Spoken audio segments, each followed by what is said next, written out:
everyone. Welcome to Time on Track, a podcast where we navigate the high-speed racing and constantly changing storylines of Formula One. With 2 races left in the season, we are talking about Qatar today. Ricardo, how are you doing? I'm doing good. It's weird. Like, I feel like I'm always being asked, how are you doing? Especially since you've brought us in the past few weeks. I'm doing good. I can't believe we're one race away from the end of the season. It's felt like a long season. Like, this season has been my year. Like, Yeah. It just feels really long. It's how about you? Historically the longest season in Formula One history. Yeah. I could see why Max Verstappen is just like, I'm not going to be doing this until the wheels fall off. This is just a lot. This is a lot. He's got a case of senioritis right now. Yeah. I'm doing well. I forgot to introduce myself. I'm Amravir, by the way. Hi, everyone. If you don't know who Amravir is by now, shame. 22 races into the season. Shame. I do get people coming up to me sometimes being like, Meta World Cool? I'm like, yeah, that's just my Instagram name. My real name's Amravir. It's actually harder, so enjoy that. But yeah, I'm doing good. We're coming off Thanksgiving. How was your Thanksgiving? Pretty good. Like, some of the OGs went at it, and when I say the OGs, the mamas, they throw down. And there was a lot of new stuff on the table this year, but it all tastes good. Like, my mom likes to experiment, but 9 times out of 10, like, she ends up making whatever she's experimenting on better. Oh yeah. Okay. So her experiment this year is she wanted to do a Chinese house fried rice. Oh, wow. And she killed it. What a great side. Oh my God. Killed it. You know how well she did? I didn't even have a piece of turkey. Wow. There was no need.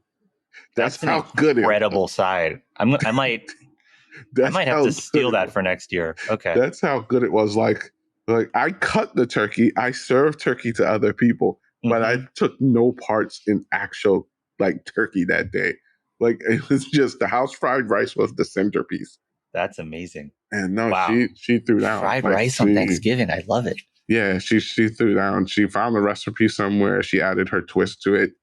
And the taste was so good, and it didn't taste like salty or heavy. Like, it just really just had that perfect balance to it. It didn't taste like any. It didn't taste fishy from the shrimp. The chicken stood out. Everything just no. It was one of those slow clap moments. Like, we all just bowed at the table. It was just like, we are not worthy. We are not worthy. And you have to write that in a recipe book. Yeah, 100%. But how about yourself? It was good. Thanksgiving was really lovely day, and then actually, I think the highlight of the weekend. Not saying anything about family and Thanksgiving, but my brother and I woke up at 5 a.m. on Friday and had a mission.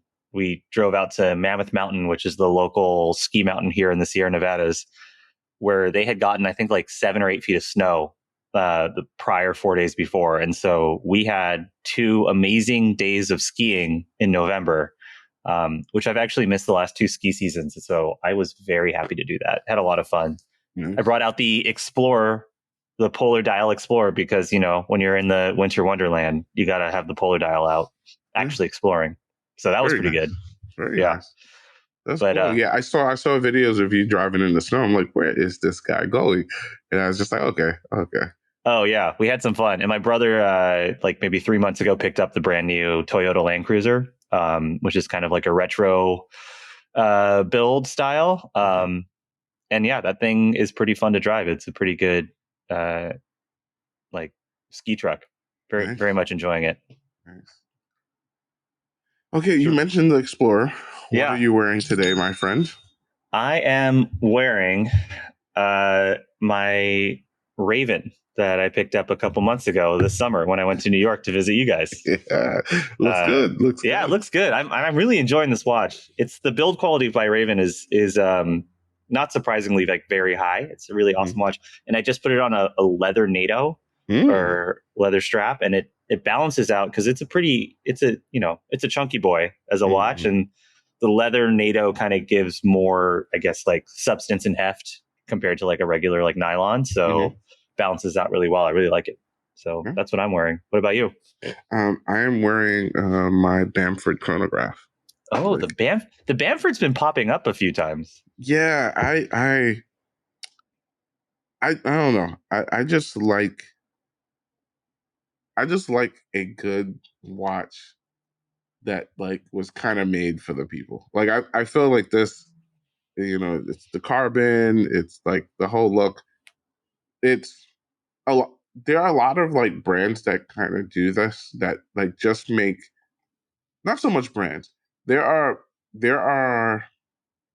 I'm trying to find a way to say this without it coming across like I'm downplaying Bamford, and I'm not. Like they are really good at doing interesting things for everybody. And Okay. I appreciate that. Whereas like I think of like and they work with tag, but like I could think of like this in like a tag. Like that's the perfect example.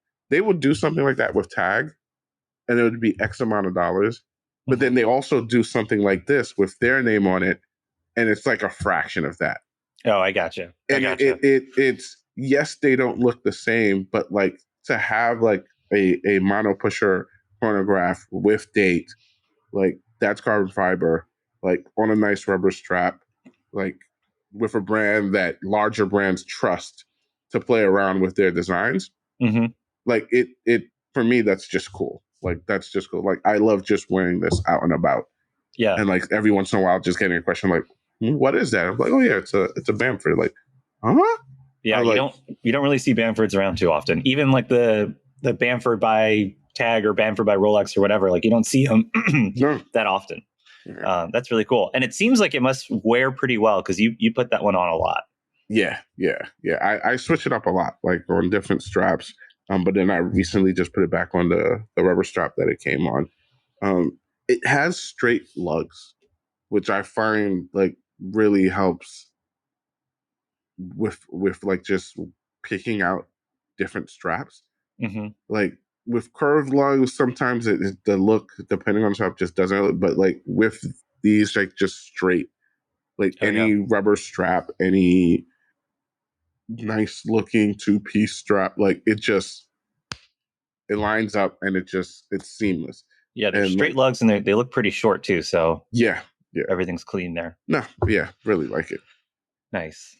But enough with the intro. Let's give the people what they want and bust down this race. What the people want is more stewards. Yeah, clearly, more race director. Clearly, but let's give the people a nice recap of what happened this past weekend in Qatar. Sounds good. You want to talk about sprint and quali? Yep. So, of course, it's a sprint weekend, final sprint of the season. And, of course, that also means that teams don't get a lot of time to practice. So, literally, right out the gate, bang, we go into sprint qualifying, the different sets of tire compound. When it's all said and done, you have Lando gets on pole, and with Russell in P2 and Piastri rounding out the top three. You had the odd start from Checo, where I mean, this should have told you how this weekend was going to go for Checo, because here's Checo like in the pit lane. It's a pit lane start for him and Calapinto, and he gets passed in the pit lane. So in many ways, the first official pass of the sprint is Calapinto just saying, "Okay, you're going to take forever to get out of here. Okay, bye." And just I've never seen anyone get caught sleeping that hard before. Oh my! He's so in his own head, but it is what it is. We had some other interesting moments in the race. We had a nice like Hamilton Leclerc preview session where it was really good wheel to wheel battling. Where like for now they respect each other. For now, we'll see what happens once both are on the same team fighting for a race win. And really, the highlight I'd have to say of the sprint was, so for the whole sprint, you had George Russell trying to make inroads on Oscar Piastri to get past him and get into open air and um, possibly challenge Lando Russell. Norris. Oh yeah, Lando. Lando. So, unbeknownst to everyone there, Lando already had it in his mind that he was going to let Oscar Piastri pass him for this win. It was more of like, oh, this is just a payback for what you did for me, I believe, in Brazil. Right. So I wanted to make sure that you get your sprint win as well. Honestly, I think there were two people who were probably annoyed at this decision. Number one, of course, was George Russell. Very annoyed. Like, imagine it's and then this is done on the very last turn final of the corner. race. The final turn, Lando Norris slows down just enough for Oscar Piastri to pass him and him to slot in front of Russell and get P2. To which the Russell clearly just said, "Oh, that's how we're racing now, I guess." The second person who I think this probably angered was Oscar Piastri.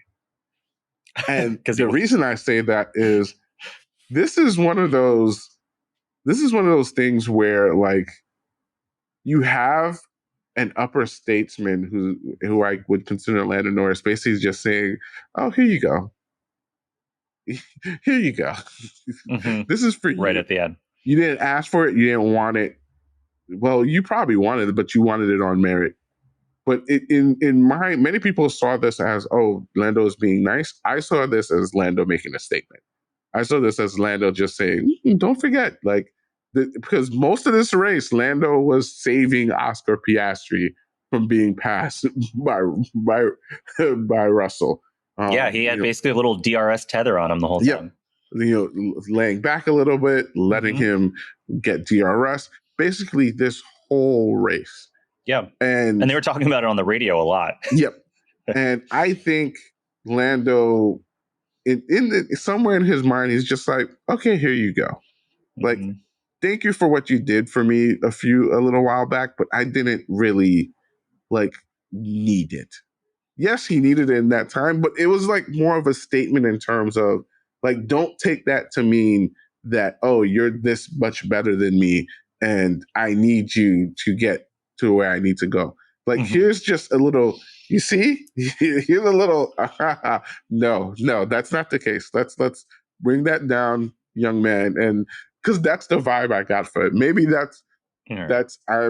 maybe I'm thinking about it poorly, but the way he did it and the way the team said, it's okay, don't do it, and he still did it anyway, I felt like there's just a tinge of, here you go. Here you go. Here's your piece. That's an interesting take. I didn't think about it that way at all. But yeah. I mean, I get it. The history of those two this season, think of your teammate, Lando. Think of the team. Yep. Like, there's a lot of Lando giving things to Piastri and Piastri taking things from Lando. Gosh, they're like brothers. This is crazy. Yeah. Maybe my brother and I should watch some Lando and Piastri and hash things out together. Like, you see how bad it can get. You see. And then, so that was the sprint race. Then we jumped into qualifying. Max, whatever it was that Red Bull found in between the sprint and qualifying, they took full advantage of it. You saw Max take pole with Russell in P2 and Norris in P3. So that's what it was Saturday night. But unbeknownst to many, there were some rumblings in the background, mostly rumblings from a Sir George Russell, about being held up by Max Verstappen on his outlap. Many people heard some radio messages about this right after this happened. But I think the general consensus was just like, George, stop whining. Like, nothing's going to happen. Well, something did happen. And from what I could tell, and then some more conversations being had, George Russell made this a big thing when both him and Max went to the stewards to discuss this. At least per Max Verstappen. Per Max Verstappen. And the lawyer in me knows we've only heard one side of this equation. And that one side is Max very sharp-elbowed and takes things very personally. Exactly. So this then leads to, which very interesting, Max losing just one grid spot and automatically making George Russell the pole sitter and him in second place. It had an odeur of, oh, George, you want this? Okay, cool. Like, you really going to complain about this? We'll give you something. One spot. Right. Not 3, one spot. You still have to prove that you could make the free throw. Like, that you could, like, we'll give you that foul call. Weak foul, but we'll give you that foul call. Go up to the line, make the free throw shot. Right. And Amavir, you'll let us know if he doinked it or if he made his free throws. Well, as famous words from one of my favorite basketball players of all time, Rasheed Wallace, ball don't lie. So the race started out, Russell in P1, Max P2, Lando P3. And just a little bit of context, apparently that the night before, there was a meeting with the stewards and Max Verstappen and George Russell's in the room. And per Max, the amount that Russell was trying to throw him under the bus was apparently so shocking that Max lost all respect for George Russell. So that's what we're saying. We've heard one side of the story, that Max just couldn't believe that Russell was so willing to ruin another driver's race. The idea Max Verstappen has done on numerous occasions, but something Max Verstappen did at the end of this race. Ask Lando Norris about those quotes at the end of this race. Anyway, so race starts, P1, Russell, P2, Max, P3, Lando. And most of the action of this race, in my opinion, happened on lap 1. So, like we said, ball don't lie. Max and Lando get off to really good starts and basically Max takes the inside line, passes Russell through turn 1, with Lando coming, I think, on the outside now of Russell because he's trying to guard that inside on Max Verstappen, and Lando gets by Russell too. So now you have both Lando and Max at the front, with Max in first. There was also action at the back of the pack. You had Hülkenberg essentially losing control, trying to avoid contact with Albon, ends up taking out Ocon and Colapinto. So sorry, Franco Colapinto. We're getting flashbacks now to Logan Sargent, where this is the 3rd race in a row where he's crashed. He also had, I think, Lance Stroll hitting Albon eventually. And that was an interesting thing because he hit Albon on the right side of the car, but both of them continued on. And the race settled in and everything was, kind of, honestly, to me, a little bit of a snooze fest until around lap 30 when Alex Albon's right mirror just flew off the car. It was the mirror that shook the world. It was the butterfly effect. That's what it was. That mirror went off. Butterfly effect. So also, we had a new race director this is the race director for this race. It was his second race. The first race of his career as a race director for Formula One was in Las Vegas. So this is the second race. And we had a mirror sitting on the track for a couple laps. And then Valtteri Bottas hits it, obliterates it. And basically now you have pieces of Bottas's car and a mirror, carbon fiber, all over the track on the one passing line. Yeah, exactly. The one turn that is where any kind of overtaking happens. And so that leads to punctures for Hamilton, punctures for Sainz. And during an initial double yellow flag wave for that mirror on the track, Lando Norris just did not take his foot off the accelerator and kept going, when on a double yellow, you're supposed to basically slow down and be prepared to stop. And instead, he kind of just kept going. Called out by Max Verstappen on the radio. to say, he didn't. Yeah, I don't hit it. I didn't hear him lift. I didn't hear him lift. Check if he lifted. I didn't hear him lift. Right. There was like all of a sudden now Lando was gained like over half a second on Max after the straight. And so pretty clearly he didn't lift. And, you know, it's, I think outside of Formula One and motorsports generally, if you see a double yellow or if you see a like yellow generally, you got to do something. So Norris got a 10-second stop go penalty, which really means pull into the pits, stop for 10 seconds, and then pull out, which really equates to like a 35-second penalty. Yeah. So he dropped from P2 all the way to the back of the grid. And I forget where he ended up finishing. I think it was like P9 or something like that. But ultimately, Max won the race. Leclerc finished P2, Piastri in P3. Those, I think, were just like podium by default because I think we had 5 racers had to retire their cars. And one racer who wanted to retire his car, but was told he couldn't. And then wasn't there something where then the team was like, now retire the car? He's like, no. So Lewis Hamilton, who's had just like an absolute nightmare of a weekend, wants to retire his car, but isn't able to. So you had really just 12 racers like being able to finish this race. So Leclerc in P2. He ended up having a penalty too. Yeah, like he took a speeding in the pit lane penalty. Yeah. So he had to do a drive-through, which was like and this coming after the puncture where he basically had to nurse the car around the track because since the debris was in the starting line, he got his puncture probably by like turn 2 or 3, and then he had to just drag that car around the racetrack. Yeah. So props to him and Carlos Sainz for being able to both get their cars actually back to the pits. That was pretty impressive. Pretty cool. But all that to just like him pull into the pits, and he's basically just like let's like retire the car, and he's basically told negative, not even no negative. Yeah. And so fun. The next lap, he's then told, okay, you can retire the car. Yeah. And he basically, so I'm looking at the board, the driver's board, and I'm waiting for his name to get like grayed out. Yeah. And it never does. And I'm like, whoa, what?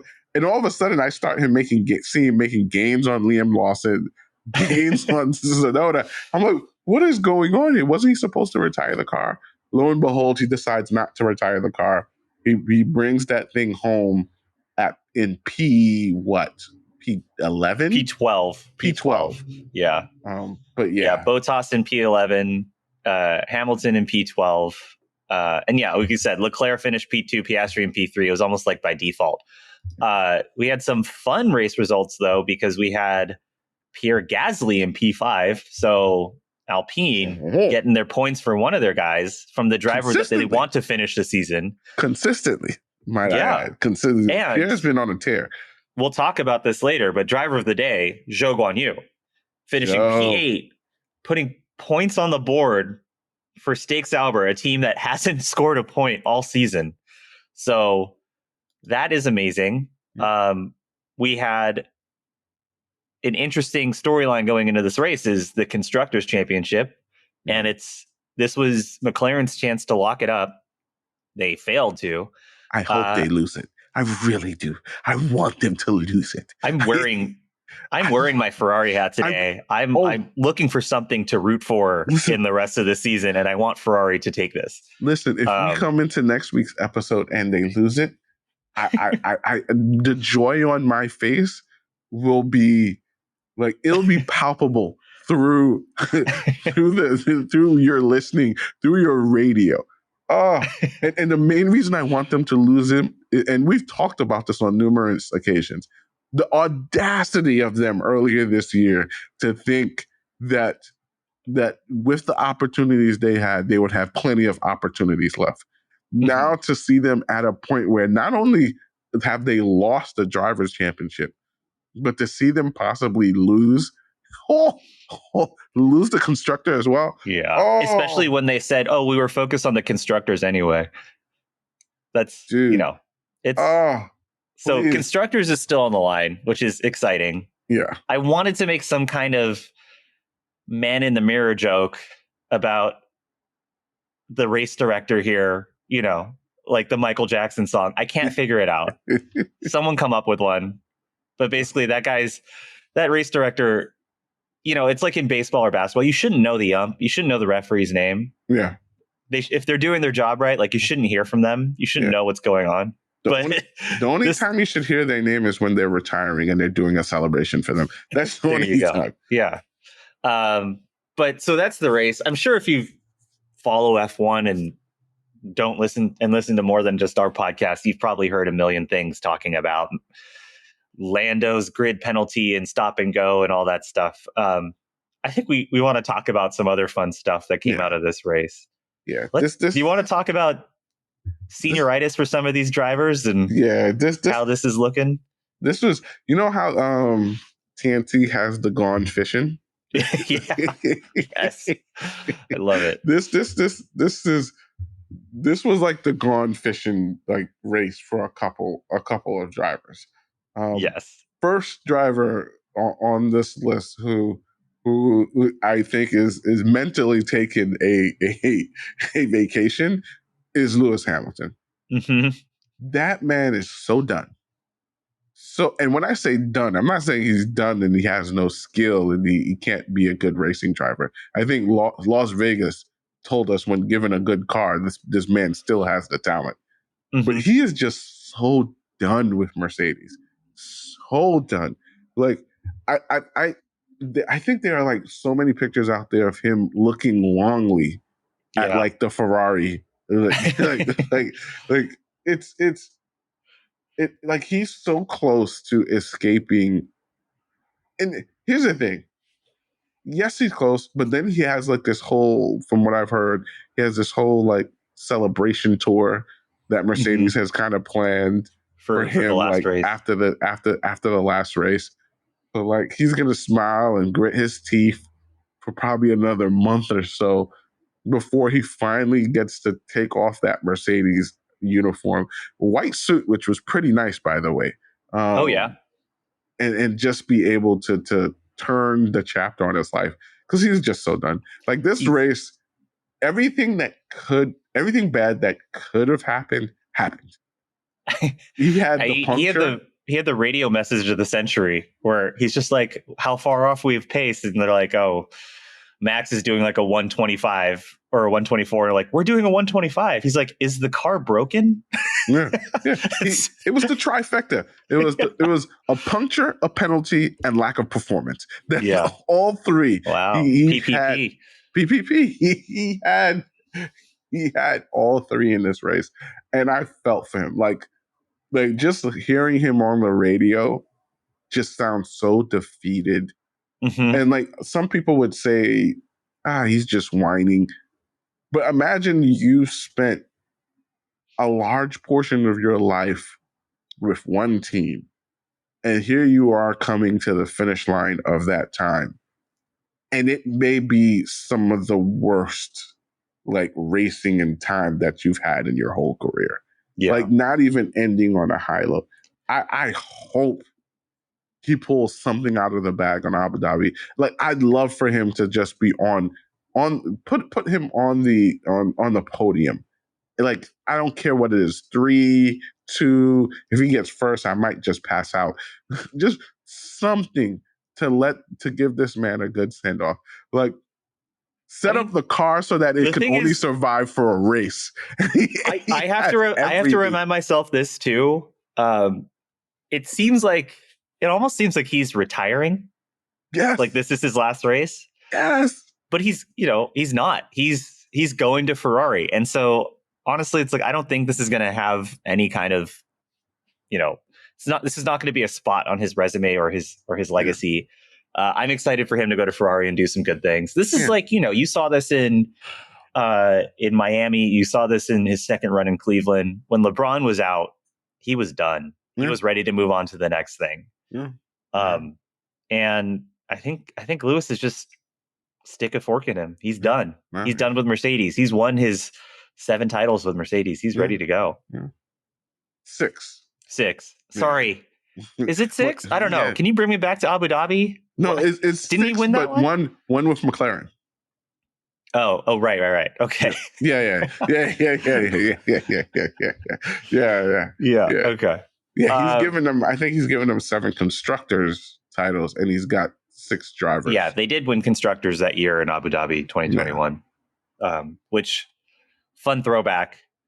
Despite all that craziness that happened between him and Max Verstappen in 2021, watch Toto Wolff's celebration videos after that, because they still won the constructors. That's a big deal, right? Like that's a huge deal. He was crowd surfing in like Berlin after the race or something like that. Pretty amazing. Yeah, I think it was at that moment Lewis Hamilton realized he was no longer wanted at Mercedes. How did we get to this place? Speaking of how did we get to this place, can we talk about Sergio Perez? He's done. He's not like done. Like no. He's done. My man spun like on the restart.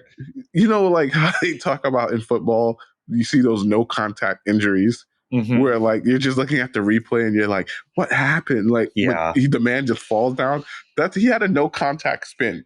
Like, right. So this was like on the restart, following one of the safety cars. Basically, they're going for it, and he hits the gas a little too hard on some cold tires, and just spins. Potentially, maybe there was some kind of engine issue or car issue, but because he retired the car immediately after. But I think he was just retired mentally at that point, and so I mean, and can we talk about what happened during the sprint? Like we mentioned it. He's just sitting there. The light goes green. You can count 1, 2. Colapinto is behind him, and you see him just like creeping over. Like, am I doing something wrong here? That light is green, right? That's like the driver's creep. Like, you ever been behind someone on the freeway or like on city streets and the light changes and you kind of creep and you're hoping they're okay. Like, did he pass out? Did something happen behind the wheel? You like finger press the horn. You don't want like the full honk. You're like, hello? Oh, just like the one index finger, just like, hello?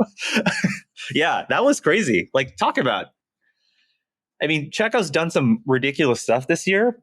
Some drivers have done some ridiculous stuff this year. I still remember Lance Stroll spinning out on the outlap and just getting stuck in the gravel pit. Listen, but I'll never forget Ocon, Monaco. that. Oh, just like driving right into his teammate. Yes.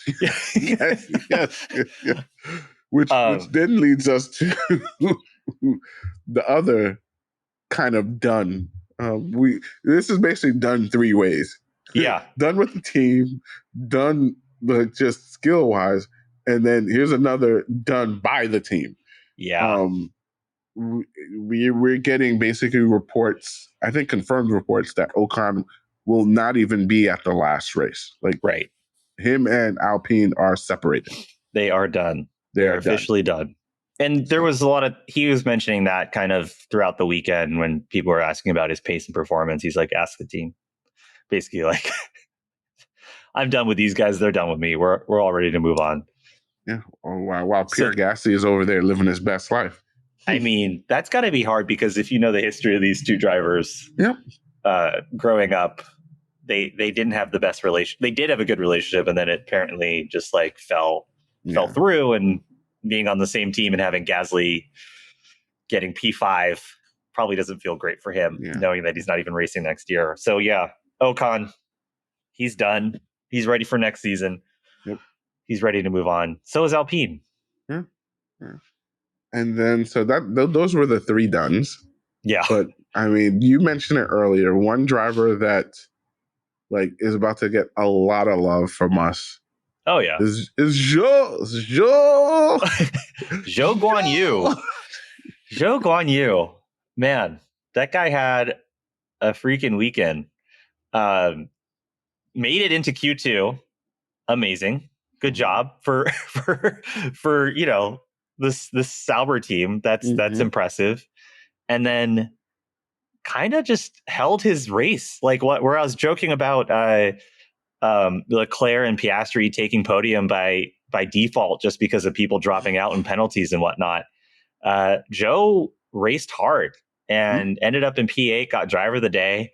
And we don't get to celebrate him at all. I mean, I'm like a Valtteri Bottas super fan. So you've heard me talk about him on the podcast a bunch, but it's awesome to say, what up, Joe? Yep. You did it. Good job. You finished in the points. You're officially ahead of a lot of other racers now. There's the memes going around that he scored more points in Qatar than Checo did in the last 4 races. He's officially ahead of Logan Sargent in the driver standings. Joke on you. And I guess he's going to be like a backup driver for Ferrari next year. So we'll still see his face around the racetrack. That'd be cool. I mean, I mentioned this when we were talking in prep for the episode. It's really, I'm beginning to realize after watching years and years of Formula One, it is really difficult to judge how bad a driver is until you give them a good car. If they've made it into Formula One, they're a pretty good driver. At that, either that or they it's Daddy Warbucks and they got a lot of money. But those instances usually stand out, and you could point to that and be like, okay. Amazing. But other than that, if they've made it into Formula One, they have the skills to compete. Yeah. So it's just really difficult. Like, we could say everything we want about Joe and some of the bad experiences he's had, but at the same time, you're reminding yourself he's on a team where this was the first time they scored points. Like, that's more than just the drivers are not good. That's like the car itself is just not good. Yeah, I mean, and this is like Stakes Sauber. This is a team that clearly is kind of like Williams, mailing it in this season, and they're really looking forward to being Audi, and they're putting their money towards next season and then the new regs beyond. So this is a lost season for them. They don't care. That's why you haven't really seen Bottas really give a damn either. They know that they're kind of cooked. So yeah, it's cool to see Joe do well. Yeah. So I'm very happy for him. It's really just a great a great way to kind of end the season. He has one more race, but to just know that you provided your team with points this year, I think is good. But yeah, those were pretty much the storylines from the race. Yeah. Overall, those are the fun storylines from the race. Yeah, the fun storylines. I mean, we've talked about the stewards. Side note, that's also Mohammed bin Salim's boy. I think that's his man's. That is his man. The thing is, here's my F1 rant, Ricardo. I don't give it to the people. I don't give a hell. I don't give a damn about the rules. Everyone gets so focused on the rules and what are the rules and all this stuff. That to me is so boring. I want to see racing. So when people are litigating who's ahead of who at the racing line and all that stuff, I'm like, let's just watch them race. I don't care about the politics of F1 and everything and what bin Suleiman's doing and all that stuff. I just want to see them race. And yeah, them going through racing directors, I really don't care. As long as it doesn't affect the product on the track, which it kind of did this race. I don't even Lando's penalty. Yeah, dude, you're freaking accelerating during a yellow flag. You're gonna get a penalty for that. That's if you were doing that on a track anywhere else in the world, you get black flagged. That was fine. Just deal with it. Now race. And he did. He started going through. Anyway, that's my that's your rant. That was a very peaceful rant, I must say. That I don't know. It cool. Yeah, I don't know if I could fully call that a rant. That was a raw. That's like a you're just exhausted. That's Lewis Hamilton talking about the Mercedes car. Really, this thing again? I got to deal with this again. Yeah, that's definitely a Lewis, a Lewis kind of rant. But it's funny, as the years progress, he smiles now when he's ranting. Much like I just did, yeah. There's a smile on his face. It's almost like he's saying imagine someone calling you the worst things on the face of earth and smiling at the same time. It just doesn't, like, he's so like gone. He's so like, I'm somewhere else right now. I'm already like, I can't wait for the winter break. Like, I'm about to shake another 100 hands, you know, tell people how great it was to race here, and all the passion, all the love, and like the real conversations will be with probably with Bono and some of the people he's had like really close relationships. But he's done. He's done with Mercedes. What do you think he's gonna do in this? Looking ahead to Abu Dhabi, what do you think this last race for Lewis in Mercedes is gonna look like? There are two things. There's what I want, and there's what probably is gonna happen. What I want is literally Mercedes to put every single like dime they have left in cap money into making his car like a one race, can only last for like the one race and barely make it to the pits back. Like, just beast to ensure that he gets at least a podium from this race. Like, turn on party mode, turn on everything, like, and just see if you can get, and literally tell George, listen, our goal is to get like Lewis on the podium. I don't care what you want. You had your opportunity. You let Max pass you. That's what I'd want. Yeah. What's probably going to happen is that he's not going to be able to lock it in with the car. He's not going to qualify well. He's probably going to be somewhere between P5 and P8. He's going to probably have a difficult race start. And between all the action that's going to be happening with Ferrari and McLaren, I think he might be lost in all of the sauce. Like, not until probably he's starting to make his last lap will like there be some rumbling about like this is like the last time we'll see Lewis Hamilton in Mercedes colors. That's what's probably going to happen. Yeah. But a man can dream. Men can dream, because I'm dreaming for the same thing. Yeah. I'm also dreaming of a fun battle to finish the season for the constructors. And like, I don't know.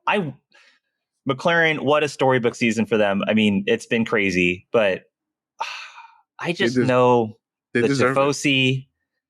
I just know, like, Ferrari, the brand equity there compared to McLaren's, like, obviously, like, in our generation, you know, we all grew up watching the McLaren F1, and like, that is amazing. And there's been some amazing McLaren racers throughout our lifetime for Formula One, but Ferrari beyond F1, just like as a brand, it means so much to a lot of people for Ferrari to win. And as much as we all can just like hate on people that drive brand new Ferraris today, man, it'd be cool for Ferrari to say we won the F1 Constructors Championship. Yeah. It's just like, it's like if the Knicks won, it's like if the Lakers won it, you know, the Cowboys or the Yankees, like, or the Dodgers. Like, I want them to win it. I want them to win it so bad. And I don't want them to win it because I am a Ferrari fan. I will be in T-minus 2 months. I have no problem saying this. I am a Lewis Hamilton fan first and a Mercedes fan second. If at me if you want to, I don't care. That's just how it works. And guess what? I'm probably of the majority. so let's be real. Yeah. So I can't wait to see him in red. The Legos look cooler in red. Like I'm gonna be happy to wear the Tifosi shirt. Like, I'm gonna be happy for that. But like, so do you think Ferrari takes it? I think Ferrari takes it. Ferrari takes it. It would be a perfect punctuation to the end of the season for all the stupidity that we saw from McLaren in some of their decision making, like the unmitigated gall of thinking, and that you had assurances for the rest of the season. The PP rules. Yes, nothing is assured in F1, and you had a taste of glory. And you thought you were about to dine on it. No, it doesn't work that way. You have to be cutthroat and just like, we're taking this. Yeah. But you did it. You did it. You did it when you had to. And that moment changed everything for you guys. Like Hungary changed everything. It changed the driver dynamics. You had your boy Oscar thinking, I'm about to make couple corner turns on people, and they're not even gonna see it. You had all that happen. Listen, like I'm telling Yeah, that was definitely the defining moment of their season. Yes. They will always go back to Hungary. Always go back to Hungary. And you know what? In many ways, they deserve it. They deserve it. And I think it would be it's a learning lesson for them. I agree. I think they'll they'll come out strong next year because they didn't have the game plan for this season because I think it kind of surprised them. Yeah. But they should be ready next year. Yeah. I fully expect it. But yeah, it success in F1 is so fleeting.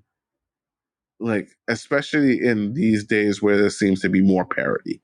Look at Fernando Alonso. Talk about one of the best drivers of all time. Yeah. Just chilling, so happy with 7th place in his Aston Martin this season. Or this last race. You know what I mean? How the times turned over the course of a year. But yeah, so that's what I'm seeing for next week. I can't wait to watch. I still get little tremors every once in a while when we go to Abu Dhabi. It brings back like nightmares and memories. But I've talked to other F1 fans, and you know what? I'm gonna make it through. It through. We can talk it through after next week's race. Yeah, but see how we feel. But yeah, it's gonna be like it would be so poetic to see Lewis like on the podium at Abu Dhabi, like and that'd be his last race with Mercedes. It would just be so poetic, and I think, that needs to happen.